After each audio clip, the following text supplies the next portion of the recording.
Hello mga mami, narinig nyo na ba yung kwento dito sa TikTok na yung BC Soothing Toner ay talaga namang nakakaganda. Yes, 1 month ko pa lang ito ginagamit. Ayan mga mi, pagka sinishake-shake mo ito, nagbubula-bula pa siya. Ayan, napaka-smooth niya sa face, sa skin. Hindi lang face yung nilalagyan ko na rin pati yung liig ko, yung kilikili ko, kasi nga hindi siya mahapdi at walang bakbak. So, kaya siya nakakaputi kasi meron talaga siyang vitamin C. Kaya, habang pumuputi yung mukha mo, ay malambot yung skin mo kasi nga soothing toner siya.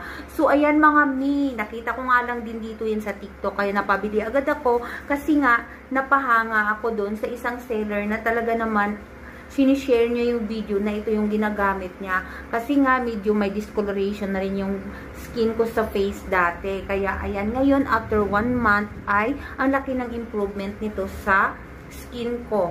So, ayan, pati lieg. Huwag niyong kalimutan kasi nga yung lieg, maiiwanan, baka maitim yung lieg, tapos yung mukha mo ay maputi. So, yun na rin. Dinadala ko na rin siya pati sa aking mga kilikili. Ayan, nilalagyan ko. So, ngayon, bagong ligo ako, kaya gagamit tayo nito mga mi. So, ayan, sinishake-shake ko muna talaga ito bago ko siya gamitin kasi nga bumubula-bula. So, yung ginagamit ko nga palang cotton dito, yung bilog na para hindi na ako magpunit-punit pa at saka sometimes magaspang pa yung ganong klaseng bulak.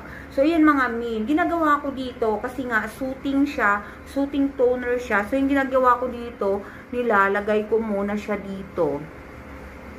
So, ayan, nakastay muna siya dyan ng mga 5 to 10 minutes. Kasi nga, pinifeel ko talaga yung softness at saka yung calming effect niya. Kasi nga, malamig siya. So, ayan, after 5 to 10 minutes, mga mi, saka ko siya ngayon igaganon. Yan, dyan sa ilalim ng aking mga mata, mga ganyan, mga mi. Tapos, palifted po yung aking pagpahid ng ganyan para hindi magsag yung ating mukha. So, ayan mga mi. So, ayan yung stroke ko ay naisip ko lang yan. So, kung gusto nyo rin sundan, mas okay na ganitong stroke yung gagawin para hindi magsasag yung face natin. So, ayan mga mi, ginaganyan ko.